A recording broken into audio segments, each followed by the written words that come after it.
స్వస్థపరిచేది, రోగిని స్వస్థపరిచేది నూనెనా లేక విశ్వాసమా అను మాటను బట్టి వాక్యాన్ని విందాం. బైబిల్ ఏం చెప్పింది, నేటి సమాజం ఏం చేస్తుంది, ఇవి కూడా మనము ఆలోచించాలి. ముందుగా చెప్పాను కదా, క్రైస్తవులు అనంటే క్రీస్తు మాట ప్రకారము జీవించేవాళ్ళు.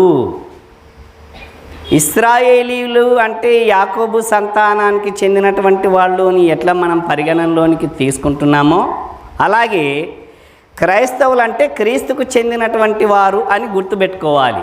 అంటే క్రీస్తు ఏం చెప్పాడు, క్రీస్తు ఎలా నడుచుకోమని చెప్పాడు, ఆ ప్రకారం నడుచుకునే వారే క్రైస్తవులు. మరి నేటి క్రైస్తవ సమాజము క్రీస్తు అడుగుజాడల్లో లేక క్రీస్తు మాట ప్రకారము జీవిస్తున్నారా లేదా అని మనం ప్రశ్నించుకుంటే, అనేక మీటింగుల్లో అనేక సభల్లో మనం చూస్తున్నటువంటి విషయం ఏమిటి అని అంటే, ప్రార్థనా కూడికలలో ఆయిల్ బాటిల్ లేక నూనె బాటిళ్ళు అమ్ముతూ ఉంటూ ఉన్నారు. ఈ నూనె బాటిళ్ళు తెచ్చుకొని రోగగ్రస్తులు వాడుతూ ఉన్నారు. ఇలా నూనె తెచ్చుకొని వాడటము బైబిల్ సమర్థిస్తుందా లేక వ్యతిరేకిస్తుందా? ఈ ప్రశ్నలన్నిటికీ సమాధానాన్ని ఆలోచిద్దాం. ప్రియులరా, మూలవాక్యానికి రండి. యాకోబు పత్రిక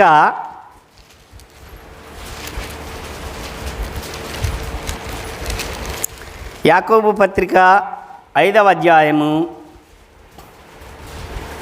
14-15 వచనాలు చూద్దాం. వినండమ్మా. మీలో ఎవడైనను రోగి అయి ఉన్నాడా, అతడు సంఘపు పెద్దలను పిలిపించవలెను. వారు ప్రభువు నామమున అతనికి నూనె రాచి అతని కొరకు ప్రార్థన చేయవలెను. విశ్వాస సహితమైన ప్రార్థన ఆ రోగిని స్వస్థపరచును. ప్రభువు అతన్ని లేపును.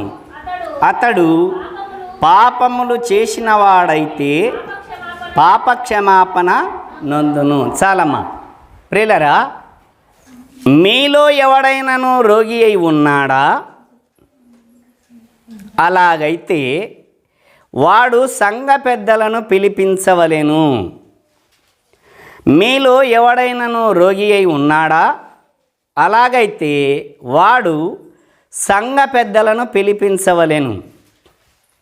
వారు ప్రభువు నామమున నూనె రాసి ప్రార్థన చేయవలెను.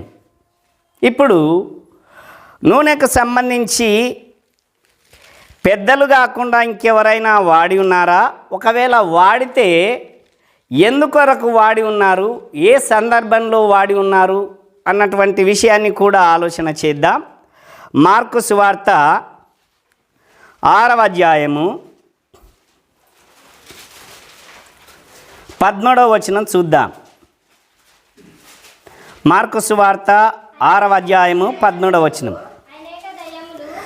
అనేక దయ్యములు వెళ్ళగొట్టుచు నూనె రాచి అనేకులకు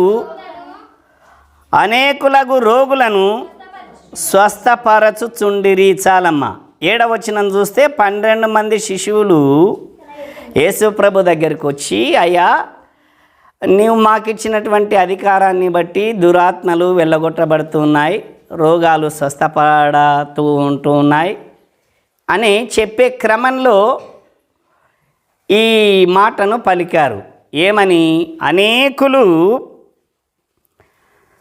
దయ్యములు వెళ్ళగొట్టుచు, అనేక దయ్యాలను వెళ్ళగొట్టుచు నూనె రాసి రోగులకు వారికి స్వస్థత కలిగిస్తున్నాము అని యేసుక్రీస్తు శిశువులు చెప్పారు. మత్తయి సువార్త 10వ అధ్యాయాన్ని మీరు పరిశీలన చేస్తే, దేవుడు యేసుక్రీస్తు ప్రభువారు ఆ 12 మంది శిశువులను పిలిచి వారికి అధికారము అనుగ్రహించాడు.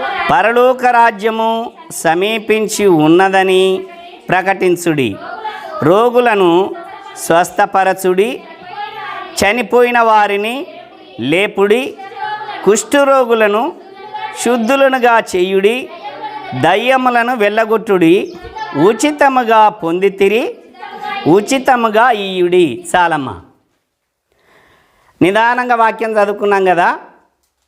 ఈ వాక్యాలలో యేసుక్రీస్తు తన శిష్యులకు ఆజ్ఞాపించి, మీరు అనేక రోగులను స్వస్థపరచండి, దయ్యాలను వెళ్ళగొట్టండి, నేను మీకు అధికారం ఇస్తున్నాను, రోగులను స్వస్థపరచండి అని చెప్పాడు. ఈ క్రమంలో మీరు నూనె రాసి రోగాలను స్వస్థపరచండి అని చెప్పాడా? ఏమా వాక్యం నిదానంగా చూశారు కదా. ఒకవేళ చూడకపోతే మళ్ళీ ఇప్పుడు చూడండి. ఈ వచనాలలో శిశువులకు ఆజ్ఞాపిస్తూ ఎప్పుడైనా మీరు నూనె రాసి ప్రార్థన చేయండి లేదా నూనె రాసి రోగులను స్వస్థపరచండి అని చెప్పాడా? చెప్పలేదు కదా. మరి మార్కు సువార్త 6వ అధ్యాయం 13వ వచనంలో శిష్యులు ఎలా ఈ నూనె రాసే కార్యక్రమాన్ని మొదలుపెట్టారు? ఆలోచించండి. అనేక రోగులకు నూనె రాసి రోగులను స్వస్థపరిచారు. ఆ విషయాన్ని యేసు ప్రభుకు చెప్పారు. బాగా గమనించండి. దేవుడిచ్చినటువంటి ఆజ్ఞ ఏంటంటే మీరు వెళ్ళండి, స్వస్థపరచండి, అధికారం ఇస్తున్నా, ఉచితంగా మీరు స్వస్థపరచండి, ఉచితంగానే నేను మీకు ఇచ్చాను కాబట్టి మీరు ఉచితంగానే వాళ్ళకి ఈ యొక్క కార్యాలను జరిగించండి అని చెప్పాడు. ఈ క్రమంలో శిష్యులు నూనె రాసే కార్యక్రమాన్ని మొదలుపెట్టారు. ఈ మాటని ఇలా మనసులో పెట్టుకొని ఆదికాండంలోనికి రండి. అక్కడ ఓ మాటను మనం చూద్దాం. ఆదికాండము 3వ అధ్యాయము, ఆదికాండము 3వ అధ్యాయము 2వ వచనం నుంచి చూద్దాం. అందుకు స్త్రీ, ఈ తోట చెట్ల ఫలములను మేము తినవచ్చును, అయితే తోట మధ్యలోనున్న చెట్టు ఫలములను గూర్చి దేవుడు మీరు చావకుండునట్లు వాటిని తినకూడదనియు వాటిని ముట్టకూడదనియు చెప్పెనని సర్పముతో ఆనెను. ప్రియులరా, ఇక్కడ హవ్వ సాతానుతో మాట్లాడుతూ చెప్పినటువంటి మాట ఏంటంటే, ఈ తోట చెట్ల ఫలములన్నీ నిరభ్యంతరంగా తినవచ్చు అని చెప్పాడు. కానీ తోట మధ్యలో ఉన్నటువంటి చెట్టు ఫలమును గూర్చి మీరు ఈ చెట్టు ఫలములను తినకూడదు అనియు ముట్టకూడదనియు ఆయన మాతో చెప్పాడు అని అంటుంది. నిజానికి దేవుడు చెప్పాడు ఆ మాట, మీరు ముట్టకూడదు అని? చూద్దాం. అదే ఆదికాండము 2వ అధ్యాయము 16, 17 వచనాలు చూద్దాం. మరియు దేవుడైన యెహోవా ఈ తోటలో ఉన్న ప్రతి వృక్ష ఫలములను నీవు నిరభ్యంతరముగా తినవచ్చును, అయితే మంచి చెడ్డల తెలివినిచ్చు వృక్ష ఫలములను తినకూడదు. నీవు వాటిని తిను దినమున నిశ్చయముగా సత్యదవని నరునికి ఆజ్ఞాపించను. చాలమ్మా, ఏం చెప్పాడు ఆదాముతో? ఆదమ్మా, ఈ తోట చెట్ల ఫలములన్నీ నీవు నిరభ్యంతరంగా తినొచ్చు, అయితే ఈ చెట్టు ఫలమును మాత్రము నీవు తినకూడదు, తింటే చేస్తావు అన్నాడు. ముట్టొద్దు అని చెప్పాడు ఆదాముతో. ఏమన్నా వాక్యం చూస్తున్నారు కదా. 17వ వచనంలో దేవుడు ఏం చెప్పాడు? తినొద్దు అని చెప్పాడు. ఆ చెట్టును ముట్టుకో, లేకపోతే ఆ చెట్టును ఎక్కు, ఆ చెట్టు మీద ఆటలాడుకో, ఏమన్నా చేసుకో, అది చెప్పలే ఆయన. ముట్టొద్దు అని చెప్పలే. మరి హవ్వ ఏమంటుంది సర్పంతో? ఈ తోట చెట్ల ఫలములను గూర్చి దేవుడు మాతో అన్నమాట ఏంటంటే, మీరు తినకూడదనియు ముట్టకూడదనియు ఆయన చెప్పాడు అంటుంది. అంటే ఎక్స్ట్రా మాటను జత చేసింది అనేది అర్థమవుతుంది కదమ్మా మనకు. దేవుడు చెప్పని మాట దేవుడు చెప్పినట్టు హవ్వ చెప్తుంది. నిజానికి దేవుడు చెప్పలే, ముట్టొద్దు అని చెప్పలే. కానీ హవ్వ ఏమంటుంది? చెప్పేది అబద్ధం, ఆయన చెప్పకపోయినా ఆయన చెప్పాడని ఆయన మాటగా ఈమె చెప్తుంది. తినకూడదని చెప్పింది, ముట్టకూడదు అని కూడా చెప్తుంది. ఇది దేవుడు చెప్పిన మాట అని మళ్ళీ దేవుని మీద మోపుతుంది. అంటే ఎక్స్ట్రా విషయాలను జత చేయటం, దేవుడు చెప్పని వాటిని చేయటానికి ఆదికాలం నుంచి మానవునికి ఇదొక బలహీనత. హవ్వ దగ్గర నుంచి వచ్చింది ఈ యొక్క జీన్స్, హవ్వ దగ్గర నుంచి వచ్చింది ఈ యొక్క ప్రభావం. దేవుడు చెప్పకపోయినా దేవుడు చెప్పాడు అని మనం చెప్పడం. ఇప్పుడు యేసుక్రీస్తు శిశువులకు మీరు రోగాలను స్వస్థపరచండి, దయ్యాలను వెళ్ళగొట్టండి అని అధికారం యేసుక్రీస్తు ఇస్తే, ఆ అధికారం ఇచ్చుటలో నూనె రాసి రోగాల కొరకు ప్రార్థన చేయండి అని ఆయన చెప్పలే. కానీ శిశువులు రోగాల కొరకు నూనె రాసి స్వస్థపరచడంతో పాటు ఇది యేసుక్రీస్తు నామంలో జరుగుతుంది, ఆయన చెప్పాడు కాబట్టి చేస్తున్నాము అని ఆయనకు ఆపాదిస్తున్నారు. ప్రియులరా, జాగ్రత్తగా గమనించండి. దేవుడు చెప్పంది మనం చెబుతున్నామనంటే దేవుని మాటను అతిక్రమిస్తున్నాము అని అర్థం. దేవుని యొక్క జ్ఞానానికి మన జ్ఞానం జత చేస్తున్నాం. ఇక్కడ మనకు తెలియకుండా మనం చేస్తున్నటువంటి తప్పేంటంటే, నీకు సరిగా జ్ఞానం లేదు ప్రభువా, ఈ లోక మనుషుల విషయంలో నీకు సరైనటువంటి అవగాహన లేదు, నువ్వు చెప్పే మాటనే చెప్పామనుకోండి జనాలకు అర్థం కాదు, నువ్వు చెప్పిన మాటకు ఇదిగో నా జ్ఞానాన్ని జత చేశాననుకో అప్పుడు వాళ్ళకు బాగా అర్థమవుతుంది అని దేవునికే బోధ చెప్పేటటువంటి పరిస్థితికి వచ్చాడు మానవుడు. దేవునికే బోధ చెప్పే పరిస్థితికి వచ్చాడు మానవుడు. కనుకనే నూనె రాసే కార్యక్రమము శిశువుల ఆనాడే మొదలుపెట్టారు.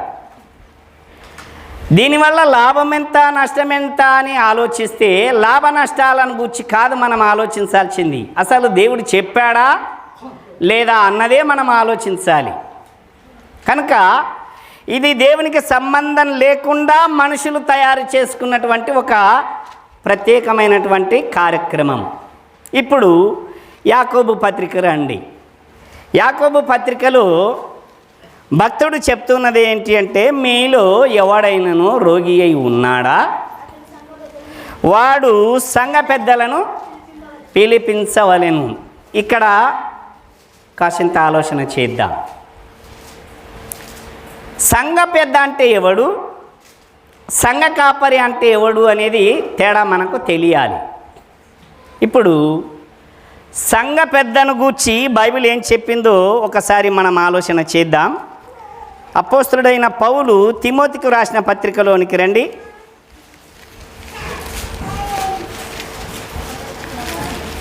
అపోస్తలుడైన పౌలు తిమోతికి రాసిన మొదటి పత్రిక 3వ అధ్యాయము 1వ వచనం. ఎవడైనను అధ్యక్ష పదవిని ఆశించిన ఎడల అట్టివాడు దొడ్డ పనిని అపేక్షించుచున్నాడను మాట నమ్మదగినది. అధ్యక్షుడగు వాడు నిందారహితుడును, ఏకపత్ని పురుషుడును, మితా అనుభవమును, స్వస్థబుద్ధి గలవాడును, మర్యాదస్తుడును, అతిథి ప్రియుడును, బోధింపదగిన వాడునై ఉండి మద్యపానము కొట్టువాడును కాక సాత్వికుడును, జగడ మాడని వాడును, ధనాపేక్ష లేని వాడునై ఉండాలి. వాడునై ఉండి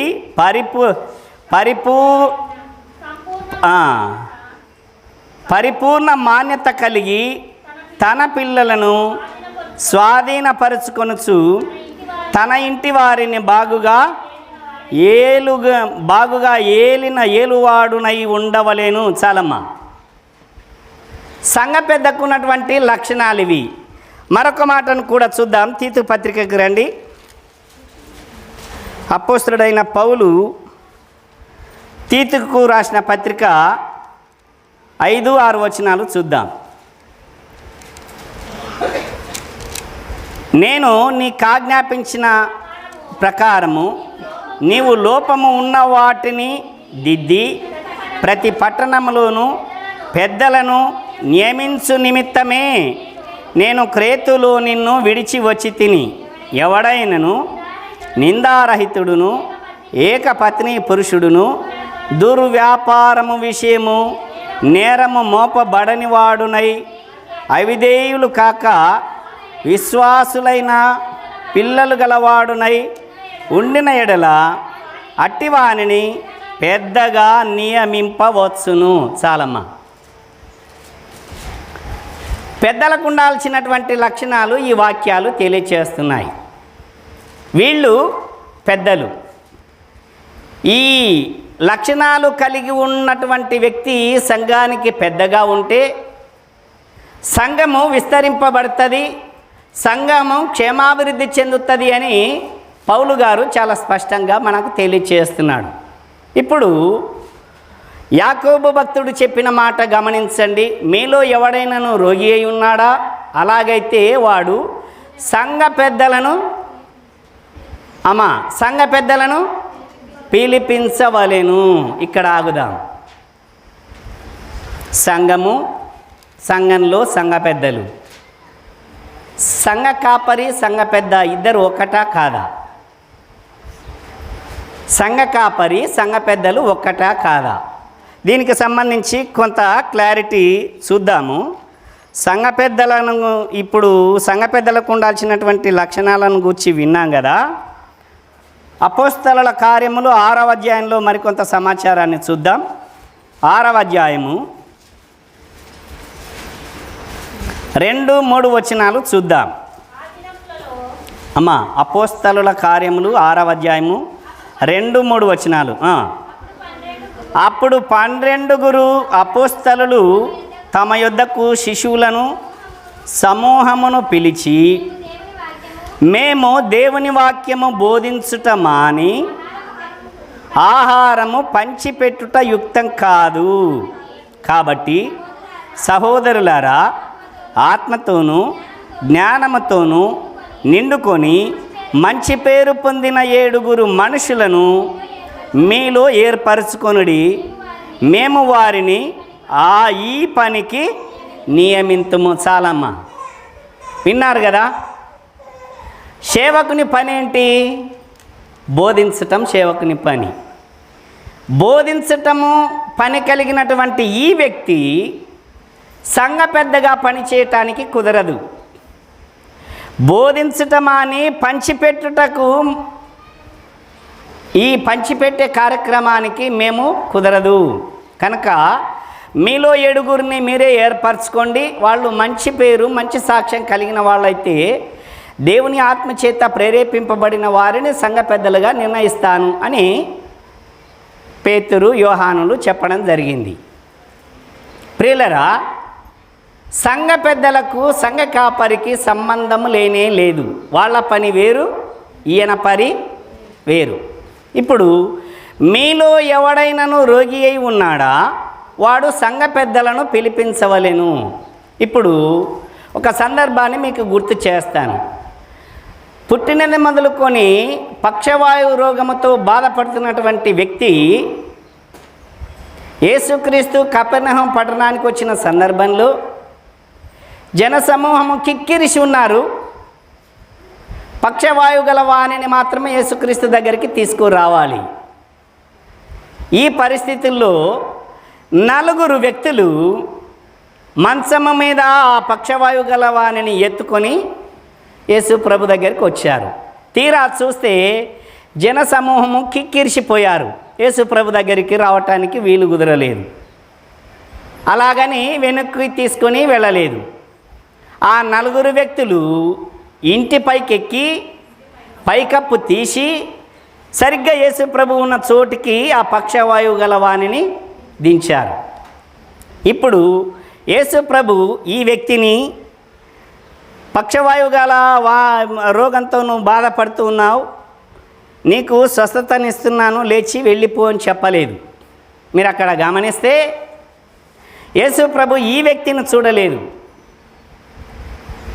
ప్రయాసతో ఇంటి దగ్గర నుంచి ఇక్కడికి మోసుకొచ్చారు, ఇక్కడి నుంచి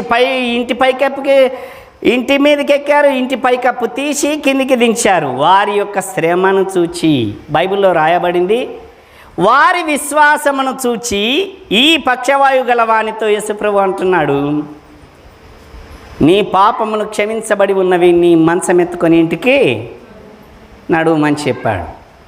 ఇప్పుడు క్రెడిట్ అంతా ఎవరికి వచ్చింది?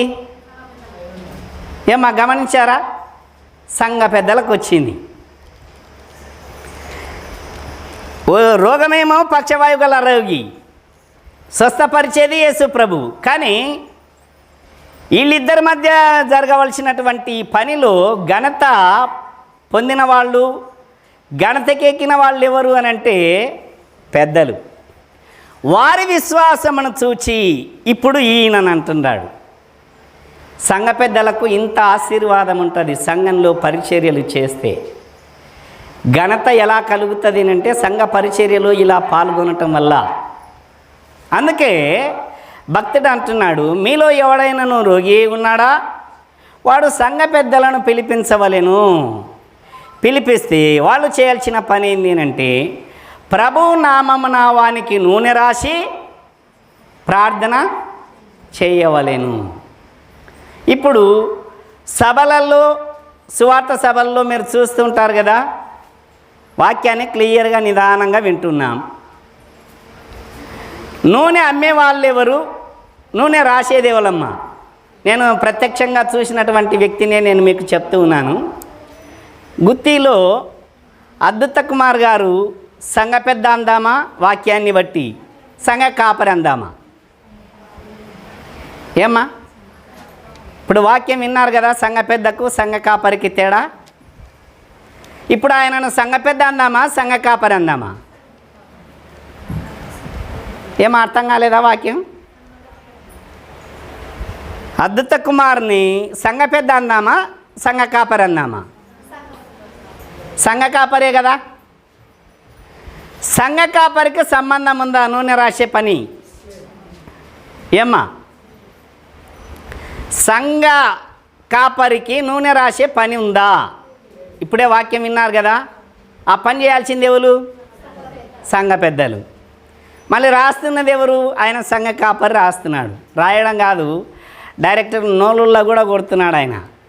ఈ నూనె తీసుకొని పోయి తాగండి, ఈ నూనె తీసుకొని పోయి రాసుకండి, తల మొదలుకొని అరికాల వరకు రాసుకండి, ఈ నూనె తీసుకండి. బెల్లంపల్లి ప్రవీణ్ కుమార్ కూడా ఒక వీడియో చూశాను అతనిది. వాళ్ళు కూడా నూనె డబ్బాలు అమ్మటం ఆ వీడియోలో గమనించాను. ప్రియులరా, వాక్యానికి ఎంత వ్యతిరేకంగా ఉందో ఆలోచించండి. నూనె రాసి ఎవరు ప్రార్థన చేయాల్సింది? సంఘ పెద్దలు. ఈ నూనె రాయమని దేవుడు చెప్పాడంటే అది లేదు.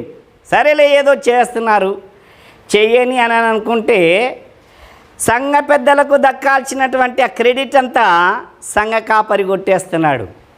రండి బెల్లంపల్లికి రండి, రోగంతో అల్లాడుతున్నావా, రండి బెల్లంపల్లికి రండి, ఇదిగో ఈ నూనె డబ్బాలు తీసుకొని ప్రార్థన అభిషేకము కలిగినటువంటి నూనె తీసుకొని మీరు రాసుకోండి. నేను చెప్పే మాట ఏంటి అంటే, దేవుడు ఎక్కడా అనుమతి ఇవ్వలేదు నూనె రాయమని. ఒకవేళ మీకు ఎక్కడైనా ఈ బైబిల్లో నూనె రాయమని అధికారము యేసు ప్రభు ఇచ్చినట్టు కానీ, లేదా అపోస్తలులు కూడా పరిశుద్ధాత్మ చేత అభిషేకం పొంది రాయమని చెప్పినట్టు కానీ ఎక్కడ లేదు. కానీ వాడుకలోనికి తెచ్చారు. అతి భక్తి అనుకుందామా? అపోస్తలుల ఆ రోజుల్లో దయాలు వెళ్ళిపోతున్నాయి, ఇంకేం చేయాలి, ఏం చేయాలి అన్నటువంటి ఆ తొందరపాటులో వాళ్ళు చేసిన మాట ఏంటి అంటే, మార్కు 6:13లో నూనె రాశారు. నూనె రాసి రోగాలను వెళ్ళగొట్టాము అని యేసు ప్రభుతో చెప్పాడు. మీ పని ఏదో మీరు చేసుకున్నారు అని ఆయన మౌనంగానే ఉండిపోయాడు. ఇప్పుడు అదే వాడుక జరుగుతూ వస్తుంది ఆదిమ కాలంలో. అందుకే యాకోబు భక్తుడు కూడా ఆ నూనె ప్రస్తావన తీసుకొని వచ్చాడు. ఇప్పుడు మీలో ఎవడైనాను రోగి అయి ఉన్నాడా, వాడు సంఘ పెద్దలను పిలిపింపవలెను, వారు ప్రభువు నామమున నూనె రాసి అతని కొరకు ప్రార్థన చేయాలి. సరే, సంఘ పెద్దలు చేయాల్సిన పని సంఘ కాపరి చేస్తున్నాడు. నూనె రాసి ప్రార్థన చేయమని చెప్పాడు కదా. ఇక్కడ ఇంకొక మాటను కూడా ఆలోచన చేద్దాం. ఇప్పుడు ఎక్కడ చూసినా మన క్రైస్తవులు కొబ్బరి నూనె డబ్బాలు తీసుకెళ్తున్నారు. ఏమా కొబ్బరి నూనె డబ్బాలు తీసుకెళ్తున్నారు, అక్కడ అమ్మేది కూడా ఒక రకమైనటువంటి కొబ్బరి నూనె అమ్ముతూ ఉంటున్నారు. మీలో ఎవడైనా రోగి ఉన్నాడా, వాడు సంఘ పెద్దలను పిలిపించవలను, వారు నూనె రాసి ప్రభువు నామమున ప్రార్థన చేయాలని బైబిల్ చెప్పింది కదా. ప్రశ్న, ఏ నూనె రాయమన్నాడు? సరే, నూనె రాయమన్నాడు. ఏ నూనె అది? బైబిల్ ప్రకారము పాలస్తీనా దేశంలో ఎక్కువగా దొరికేది ఒలివ నూనె ఎక్కువగా దొరుకుతుంది. ఏ వ్యక్తినైనా అభిషేకించాలన్నా ఈ ఒలివ నూనెను ఎక్కువగా వాడేటటువంటి నానుడి ఉంది. కాబట్టి వాళ్ళకి ఆ ప్రాంతాల్లో దొరికే నూనె ఒలివ నూనె రాసి ఉన్నారు అని అనుకుందామా? సరే, మన భారతదేశంలో ప్రత్యేకించి మన ఆంధ్ర రాష్ట్రంలో ఖచ్చితంగా వాడవలసినటువంటి నూనె ఏంటి? నూనె రాయమన్నాడు. ఏ నూనె రాద్దాం? వాళ్ళు రాసినట్లు ఒలివ నూనె రాద్దామా? మరి వ్యతిరేకంగా ఉంది, కొబ్బరి నూనె వాడుతున్నారే. కొబ్బరి నూనె రాస్తూ ఉన్నారు. కొబ్బరి నూనె రాయటంతో పాటు తాగమంటున్నారు, తినమంటున్నారు, నెత్తికి రాసుకోమంటున్నారు, కాళ్ళకు రాసుకోమంటున్నారు, కడుపులోకి వేసుకోమంటున్నారు. వాళ్ళు ఏది చెప్పినా సరే. ఈ మధ్యన ఒక వీడియో నేను నా ఛానల్లో పెట్టాను. చెమట బాబా అని పెట్టాను. ఒక వ్యక్తి దయ్యాన్ని వెళ్ళగొడుతూ, నా చెమటతో నేను నీకు అభిషేకిస్తున్నాను అని చెమట తీసి చల్లుతున్నాడు. ప్రియులరా, అంటే ఎంత పిచ్చోళ్ళు అయిపోయారో క్రైస్తవులు ఆలోచించండి. ఈ చెమట శరీరంలో మాలిన్యానికి సంబంధించినటువంటి నీరు ఇది. దీన్ని తీసుకొని దయాన్ని వెళ్ళగొడుతున్నా, చెమటతో అభిషేకం చేస్తున్నా అని చెమట చల్లుతున్నాడు. పిచ్చి జనం. చెమట అయినా సమ్మతిస్తారు, ఇంకేదైనా సమ్మతిస్తారు. ఎంత అవివేకులైపోయారు అంటే క్రైస్తవులు, సేవకుడు ఏది చేసినా కరెక్టే అనే కాడికి వచ్చేసారు. వాక్యాన్ని చూడరు. నూనె రాయమన్నాడు. ఏ నూనె అది? లేదు, సమాధానం లేదు. కానీ కొబ్బరి నూనె అమ్ముతూ ఉన్నారు. సరే, కొబ్బరి నూనె అమ్ముతున్నారు కదా. సంఘ పెద్దలు కొబ్బరి నూనె రాసి ఏం చేయమన్నాడమ్మా? మళ్ళీ ప్రార్థన. ఇప్పుడు ప్రశ్న మీకు వేస్తున్నాను. కొబ్బరి నూనె రాశాడు, ప్రార్థన చేశాడు, స్వస్థపరిచింది ఏంటి? ఇప్పుడు నాకు జ్వరం వచ్చిందనుకో, జ్వరం వస్తే ట్యాబ్లెట్ వేసుకున్నాను, నాకు జ్వరాన్ని తగ్గించింది ఏంటి? ట్యాబ్లెటే కదమ్మా, ఖచ్చితంగా ట్యాబ్లెటే. ఇప్పుడు నూనె రాసుకోమన్నాడు కదా, ప్రార్థన చేసి నూనె రాయమని చెప్పాడు. ప్రశ్న, రోగానికి స్వస్థతనిచ్చింది ఏమిటి? నూనెనా, ఇంకేమైనా? కింది భాగంలో చూద్దాం. ఇప్పుడు చదవండి అమ్మా. 15వ వచనం చూడండి, వినండమ్మా. విశ్వాస సహితమైన ప్రార్థన ఆ రోగిని స్వస్థపరచును. చాలమ్మా. ఇప్పుడు చెప్పండి, నూనె స్వస్థపరిచిందా? విశ్వాస సహితమైన ప్రార్థన స్వస్థపరిచిందా? మళ్ళోసారి చెప్పండి కదా. నూనె స్వస్థపరిచినట్టు కాదు ఇక్కడ. నూనెకు స్వస్థతకు సంబంధమే లేదు. స్వస్థత కలిగింది అని అంటే విశ్వాస సహితమైనటువంటి ప్రార్థన యొక్క ప్రభావం వల్ల స్వస్థత కలిగిందే తప్ప నూనె వల్ల కాదు.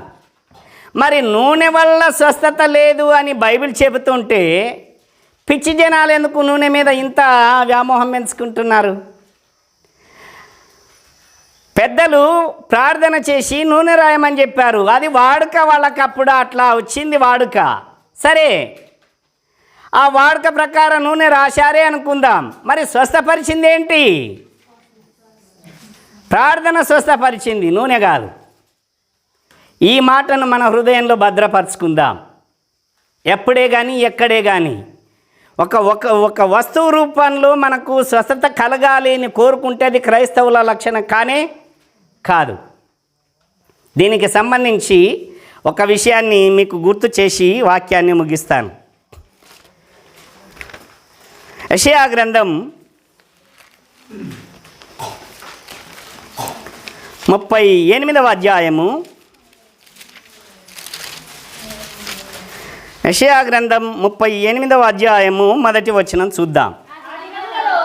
ఆ దినములలో హిజ్కియాకు మరణకరమైన రోగము కలుగగా ప్రవక్తయగు ఆమోసు కుమారుడైన యెషయా అతని యొద్దకు వచ్చి, నీవు మరణమవుచున్నావు, బ్రతకవు గనక నీవు నీ ఇల్లు చక్కబెట్టుకొనుమని యెహోవా సెలవిచ్చుచున్నాడని చెప్పగా, అతడు తన ముఖమును గోడ తట్టు త్రిప్పుకొని, యెహోవా యథార్థ హృదయుడనై సత్యముతో నీ సన్నిధిని నేనెట్లు నడుచుకొంటినో, నీ దృష్టికి అనుకూలముగా సమస్తమును నేనెట్లు జరిగించితునో కృపతో జ్ఞాపకము చేసుకొనుమని హిజ్కియా కన్నీళ్లు విడుచుచు యెహోవాను ప్రార్థింపగా, యెహోవా వాక్కు యెషయాకు ప్రత్యక్షమై ఈలాగు సెలవిచ్చెను, నీవు తిరిగి హిజ్కియా వద్దకు పోయి అతనితో ఇట్లనము, నీ పితరుడైన దావీదునకు దేవుడైన యెహోవా నీకు సెలవిచ్చినదేమనగా, నీవు కన్నీళ్లు విడుచుట చూచి తిని నీ ప్రార్థన నేను అంగీకరించి ఉన్నాను. ఇంకా 15 సంవత్సరముల ఆయుష్ నీకిచ్చెదను. మరియు ఈ పట్టణమును నేను కాపాడుచు నిన్నును ఈ పట్టణమును అశ్షూరు రాజు చేతిలో పడకుండా విడిపించెదను. చాలమ్మా, విన్నారు కదా? హిజ్కియా రాజు మరణకరమైనటువంటి రోగంతో బాధపడుతున్నాడు. అలాంటి సందర్భంలో ప్రవక్త అయినటువంటి యెషయా వచ్చాడు. హిజ్కియా, నీవు మరణమవుచున్నావు గనక నీ ఇల్లు చక్కబెట్టుకో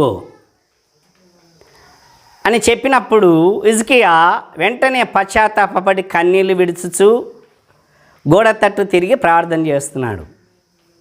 ప్రభువా, నేను ఎంత యథార్థంగా నడుచుకున్నానో నీకు తెలుసు అని ప్రార్థన చేస్తే దేవుడు మళ్ళీ యెషయాను పంపించి, ఇదిగో నీ ప్రార్థన నేను విన్నాను, నీ ప్రార్థనకు జవాబిస్తున్నా, ఇప్పుడు చచ్చేటటువంటి నీవు ఇంకా 15 సంవత్సరాల ఆయుష్ నీకు ఇస్తున్నా అని ఆశీర్వదించాడు. బాగా గమనించండి. అతనికి ఉన్నదేంటి? ఏ రోగమమ్మా? మరణకరమైన రోగం. ఈ రోగం చావాల్సిందే వస్తే.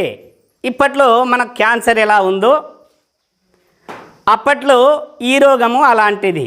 అంటే నా చిన్నతనంలో చాలామంది పెద్దలకు కూడా తెలుసు,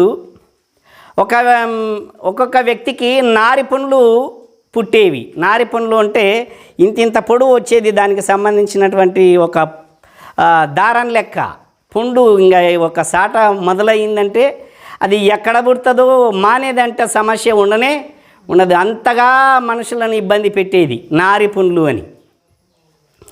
ఆ రోజు క్లీన్ చేయండి, పెరుగుతూ ఉంటే దారం వచ్చినట్టు వచ్చేది. అది ఎంత యాతన పడే వాళ్ళు ఉంటే దాని నుంచి ఎంతోమంది చనిపోయారు కూడా. ఆ రోజుల్లో మరణకరమైనటువంటి రోగం ఏది అని మనం పరిశీలన చేస్తే క్షయవ్యాధి. క్షయవ్యాధి అంటే ఇప్పుడు టీబీ అంటే ఊపిరితిత్తులకు సంబంధించినటువంటిది. ఇదొక రోగం అయితే మరణకరమైనటువంటి రోగము కుష్ఠవ్యాధి కూడా అప్పుడు పరిగణనలోనికి వచ్చింది. క్షయవ్యాధితో పాటు మరణకరమైనటువంటి రోగము కుష్ఠవ్యాధి కూడా పరిగణనలోనికి వచ్చింది. ఇలా ఆలోచన చేస్తే హిజ్కియా మరణం కావాలి, చనిపోవాలి, కానీ ప్రార్థన చేశాడు. దేవుడు 15 సంవత్సరాల ఆయుష్నిచ్చాడు. రోగం ఏమయ్యింది? ప్రశ్న బాగా గమనించండి. రోగం ఏమైంది? స్వస్థపడింది కదమ్మా, విన్నారు కదా, స్వస్థపడినట్టే కదా. మరి ఆ స్వస్థత ఎలా జరిగింది? విశ్వాసం వల్ల జరిగింది. ప్రాక్టికల్గా ఇప్పుడు నేను విశ్వాసం ఉంచుతూ ఉన్నాను, నాకు రోగం వచ్చింది. ప్రత్యక్షంగా నా అనుభవంలో చాలామందిని చూశాను. అందులో ఒక వ్యక్తి అనారోగ్యంతో ఉంటూ చెప్పాను, అరే అబ్బాయి నువ్వు ఖచ్చితంగా హాస్పిటల్ చూపించుకోవాలి, ఆరోగ్యం రావాలి అని అంటే హాస్పిటల్ అదేం కుదరదయ్యా, నేను ప్రార్థనలోనే ఉంటాను, ప్రార్థన ద్వారానే నాకు స్వస్థత కలగాలి. అరే నేను చెప్తున్నాను రా, బైబిల్ తెలిసినటువంటి వ్యక్తిగా, ఒక సేవకునిగా నేను చెప్తున్నాను, నువ్వు హాస్పిటల్ చూపించుకో. లేదు, నేను ప్రార్థన తప్ప నాకు ఇంకేది వద్దు, నేను ప్రార్థన ద్వారానే స్వస్థత కలగాలి అని మొండి పట్టేటటువంటి వాడు. యేసు ప్రభు చెప్పిన మాట ఇప్పుడు మీకు గుర్తు చేస్తాను. రోగికి వైద్యుడు అవసరం ఉందని చెప్పాడా, అవసరం లేదన్నాడా? వాక్యం విన్నారు కదమ్మా. రోగికి వైద్యుడు అవసరం. ఇప్పుడు మరణకరమైనటువంటి రోగంతో బాధపడుతున్నటువంటి హిజ్కియా యొక్క రోగం ఎలా పోయిందో వాక్యములో చూద్దాం. చాలామంది చెప్తున్న మాట ఏంటంటే దేవుడు ఆశీర్వదించాడు, స్వస్థత కలిగింది, 15 సంవత్సరాలు బ్రతికాడు అని అంటున్నారు. అసలైన విషయం మాత్రం చెప్పట్లేదు. మరణకరమైనటువంటి రోగము ఎలా నయమైంది? తనంతట అదే పోయిందా, లేకపోతే ఇంకొక మార్గాన్ని బట్టి రోగం పోయిందా? రాజుల గ్రంథం 2వ రాజుల గ్రంథము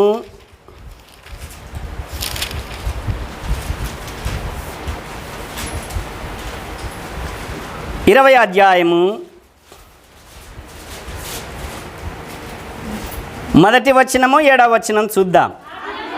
ఆ దినములలో హిజ్కియాకు మరణకరమైన రోగము కలుగగా ఆమోజు కుమారుడైన ప్రవక్త అయిన యెషయా అతని యొద్దకు వచ్చి, నీవు మరణమవుచున్నావు, బ్రతకవు గనుక నీవు నీ ఇల్లు చక్కబెట్టుకొనుమని యెహోవా సెలవిచ్చుచున్నాడని చెప్పగా, ఇప్పుడు 7వ వచనం చదువుకుందాం. పిమ్మట యెషయా అంజూరపు పండ్ల ముద్ద తెప్పించుడని చెప్పగా, వారు దాన్ని తెచ్చి కురుపు మీద వేసిన తరువాత అతడు బాగుపడెను. యెహోవా నన్ను స్వస్థపరచుననుటకును నేను 3వ దినమున ఆయన మందిరమునకు ఎక్కిపోవుదుననుటకును సూచన ఏదని హిజ్కియా యెషయాను అడుగగా, యెషయా ఇట్లనెను. చాలమ్మా. 7వ వచనంలో మరణకరమైనటువంటి రోగానికి సంబంధించిన పుండుకు యెషయా ప్రవక్త వైద్యం చేసినట్టుంది.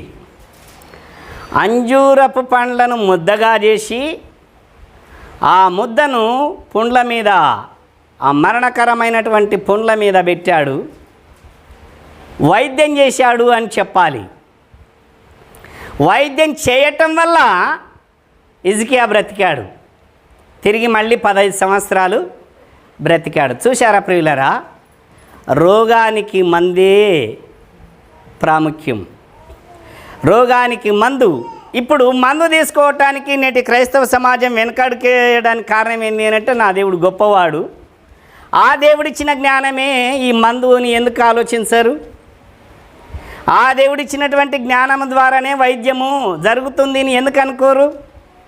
లేదు, అలా కాదు, నాకు ఇలాగే జరగాలని మూర్ఖంగా ప్రవర్తిస్తూ ఉంటారు చాలామంది. ప్రియమైన దేవుని సంగమా, ఆలోచించండి. రోగానికి వైద్యం అవసరం, రోగికి మందు అవసరం. హిజ్కియాకు స్వస్థత కలిగింది అని చెప్తూ ఉన్నారు చాలామంది దైవజనులు, కానీ ఎలా కలిగిందో మాత్రము చెప్పట్లేదు. ఇదిగో ఇలా వైద్యం చేయటం వల్ల అతనికి మళ్ళీ ఆరోగ్యం దారికి వచ్చి 15 సంవత్సరాలు బ్రతికాడు. కనుక మనం కూడా ప్రతి విషయంలో గుడ్డిగా నమ్మటం కాకుండా, అనారోగ్యము కలిగి ఉన్నావా అయితే ప్రార్థన చెయ్యి, తప్పులేదు. కానీ ప్రార్థననే నాకు స్వస్థపరచబడాలి అన్నటువంటి మూర్ఖత్వంలోనికి మాత్రం వెళ్ళకండి. బైబిల్ చెప్తున్న మాట ఏంటంటే వైద్యం ఖచ్చితంగా చేయించుకోవాలి. అది ఏ విధమైన రోగమైనా సరే వైద్యం చేయించుకుంటూ దేవుని వైపు చూడు. సందర్భాన్ని బట్టి ఆలోచించాలి. కనుక ప్రియమైన దేవుని సంగమా, వైద్యానికి రోగానికి స్వస్థతనిచ్చేది నూనెనా లేక ప్రార్థననా అంటే విశ్వాసరహితమైన ప్రార్థన రోగిని స్వస్థపరుస్తుంది. విశ్వాసరహితమైన ప్రార్థన రోగిని స్వస్థపరచును అంటే ఎలా అంటే ఇదిగో ఇలా వైద్యం ద్వారా స్వస్థత దేవుడిస్తాడు. వైద్యానికి ఖచ్చితంగా మనము లోబడాలి, వైద్యం కోరుకోవాలి. యేసు ప్రభు చెప్పినప్పుడు వైద్యం రోగికి వైద్యుడు అవసరమని ఆయన చెప్తే లేదు నేను వైద్యం చేసుకోను, నువ్వే నాకు స్వస్థత పరచాలి అని ఎనుగు తిరిగాను అనుకోండి, ఖచ్చితంగా నేను మూర్ఖుణ్ణి ఎత్తాను. కనుక ప్రియమైన దేవుని జనాంగమా, ప్రార్థించాలి, ప్రార్థనతో పాటు పని చేయాలి. ప్రార్థించాలి రోగం కొరకు, ప్రార్థనతో పాటు వైద్యానికి కదలాలి. అప్పుడే దేవుడు స్వస్థతనిస్తాడు అని మనం తెలుసుకొనిచున్నాం. కనుక ప్రియమైన దేవుని జనాంగమా, ఇప్పటికైనా ఆ భ్రమలో ఉంటే ఆ భ్రమలో నుంచి బయటికి రండి. ఏ నూనెలో ప్రభావము లేదు. నేటి దినాలలో ఏదో ఒకటి ఆధారం కావాలి. నూనెనా, నీళ్ళ, లేకపోతే ఇంకొకటే ఆధారం కనబడకపోతే విశ్వాసం రాదు. ఈ జనులు నమ్మాలంటే సూచక క్రియలు మహత్కార్యాలు జరిగితేనే నమ్ముతారు. మరి ఇలాంటి వారిని గూర్చి ఒక మాట గమనించండి. తోమాతో చెప్పిన మాట గుర్తు చేసుకోండి. తోమా, నువ్వు చూసి నమ్మావు, చూడక నమ్మువారు ధన్యులు. ఇప్పుడు ధన్యులు ఎవరని మనకు వాక్యం చెప్తుందమ్మా? చూడక నమ్మే వాళ్ళే ధన్యులు. నాకు నూనె కావాలి, నూనె అయితేనే, నూనె రాసుకుంటేనే స్వస్థత కలిగినట్టు, నేను ఇది చేస్తేనే ఈ సూచక క్రియ జరగాలంటే నేను ఈ బైబిల్ తల కింద పెట్టుకుంటేనే నాకు కలలు రావు అంటే చిన్నపాటి బలహీనతలు ఇవి. వీటన్నిటిలో నుంచి బయటికి రండి. నిజ క్రైస్తవుడు నిబ్బరమైన బుద్ధి కలిగిన వాడు, అన్నిటిలో వివేకము కలిగిన వాడు అన్న మాట ఎప్పటికీ మర్చిపోకండి మీరు. కనుక ప్రియమైన దేవుని జనాంగమా, రోగమును స్వస్థపరిచేది నూనె కాదు, విశ్వాస సహితమైన ప్రార్థన రోగిని స్వస్థపరుస్తుంది. అది వైద్యము ద్వారా దేవుడు స్వస్థతనిస్తున్నాడు అని మాట కూడా మీరు గుర్తుపెట్టుకోవాలని మనం చేస్తున్నాను. దేవుడి కొద్ది మాటలు మన హృదయాలలో దీవించునుగాక. ఆమేన్. తలలంచని ప్రార్థన చేసుకుందాం.